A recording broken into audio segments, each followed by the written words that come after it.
চুরি আর হত্যা চেষ্টার মামলা, সাথে ছবির পরিচালকের গায়ে হাত তোলার ঘটনায় গতকাল সংবাদ সম্মেলন করেছিলেন চিত্রনায়িকা ববি। আজ দুপুরে ববির বিরুদ্ধে নানা অভিযোগ তুলে সংবাদ সম্মেলন করেন রেস্টুরেন্ট মালিক আমানুল্লাহ আমান। দেখব সেই সংবাদ সম্মেলনের গুরুত্বপূর্ণ কিছু অংশ। বাড়িওয়ালার সাথে বাসার এবং ববি চিত্রনায়িকা ববির কোনো এগ্রিমেন্ট নাই। রেস্টুরেন্ট সম্পর্কে আমার সাথেও চিত্রনায়িকা ববি এবং বাসারের কোনো এগ্রিমেন্ট নেই। আমার সাথে শুধু এগ্রিমেন্ট হয়েছে রেস্টুরেন্টের আসবাবপত্র জিনিসপত্র নিয়ে, যার প্রেক্ষিতে সে আমাকে 55 লক্ষ টাকার কথা ছিল, কোনো টাকা আমাকে দেয় নাই আজ পর্যন্ত। সেই টাকা না দিয়ে 15 লক্ষ টাকা ক্যাশ দিছে বলে, আর বাকি 40 লক্ষ টাকা তো চেক দিয়েছে, আপনাদেরকেও বলছে, কিন্তু ওই চেক ডিজাইনার হয়ে আছে, ডিজাইনারের ফটোকপি সঙ্গে আপনাদেরকে দিয়ে দেবো।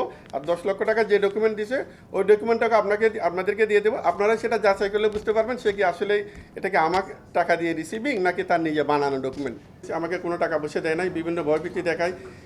এর মধ্যে আমার এবং আমার পার্টনারের নামে একটা মিথ্যা প্রতারণা মামলা দিয়ে আজকে মনে হয় কোর্টের মধ্যে সেটা শুনানি ডেট ছিল, আমি তো যাইতে পারি না, হয়তো আগামীকালকে গিয়ে সেটা আমি করব।